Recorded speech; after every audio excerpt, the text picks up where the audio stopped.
Yang juga menjadi sorotan saudara, imbas kasus pemerasan terhadap warga negara Malaysia di acara DWP 2024, Mabes Polri memecat Direktur Reserse Narkoba Polda Metro Jaya, Kombes Donald Parlaungan Simanjuntak. Komisioner Kompolnas Yusuf Warsim menyebut Dirnarkoba memang bertanggung jawab penuh atas pelaksanaan tugas termasuk untuk mengawasi anak buah agar tidak melakukan penyalahgunaan wewenang di lapangan. Selain Kombes Donald Parlaungan Simanjuntak, pemberhentian tidak dengan hormat juga dijatuhkan kepada seorang kadit yang identitasnya masih belum diungkapkan. Kalau untuk pelaksanaan tugas pencegahan dan penindakan narkoba, itu tanggung jawabnya sepenuhnya ada pada direktorat itu. Narkoba, oke, baik. Namun, sebagaimana yang telah saya sampaikan beberapa waktu lalu, perlu tetap diminta pimpinannya itu dimintain klarifikasi.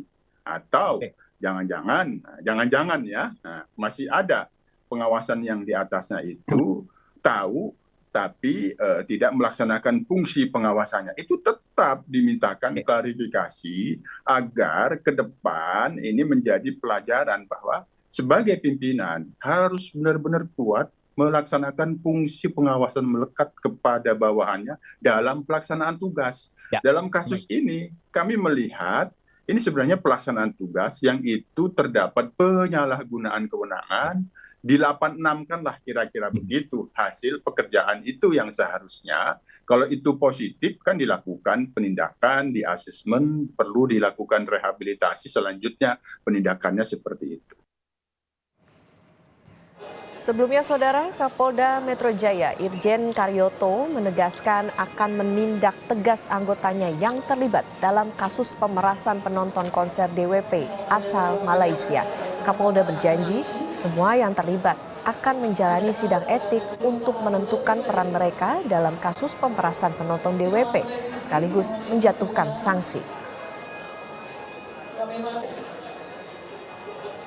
Di dalam sidang baik itu nanti etik ataupun kalau memungkinkan mungkin terbuka untuk pidana, nanti kita lihat Mabes Polri bagaimana. Ya, sama-sama kita melihat dan tidak mungkin Mabes Polri akan menutup-nutupi. Saya tidak sungkan-sungkan membuat TR tunggal. Ya. TR tunggal itu artinya dalam satu surat mutasi saya itu hanya satu orang.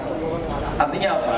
Reaksi cepat kami berikan atas pelanggaran-pelanggaran yang kami belum melakukan kode etik dulu, tapi sudah langsung saya tindak dengan demosi minimal itu.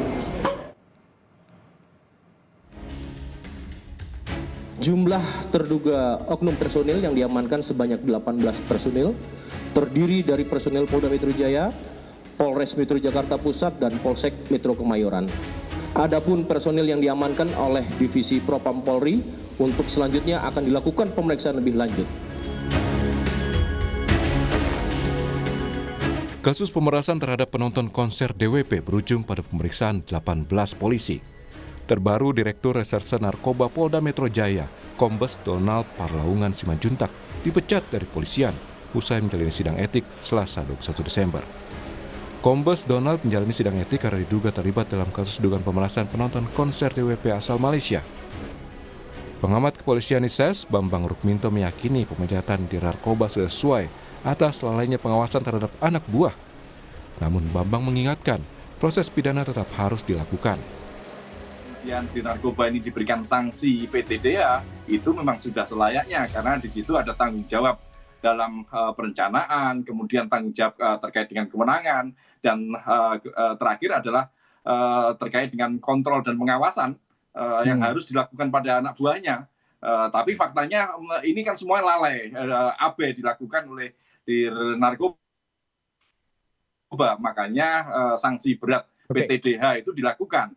Ke depan memang ada kemungkinan untuk diproses pidana. Harusnya memang demikian karena terkait dengan pemerasan, pungutan liar, ini masuk ranah pidana pemerasan dan ranah pidana korupsi. Itu yang juga harus dikejar. Tanpa ada itu tentu tidak akan memberikan efek jerah pada yang lainnya seperti itu.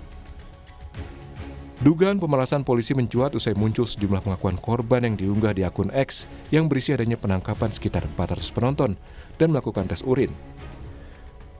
Dari hasil pemeriksaan di Propam Polri, terungkap uang yang terkumpul dari upaya dugaan pemerasan terhadap 45 WN Malaysia ini diduga mencapai 2,5 miliar rupiah. Tim Liputan, Kompas TV.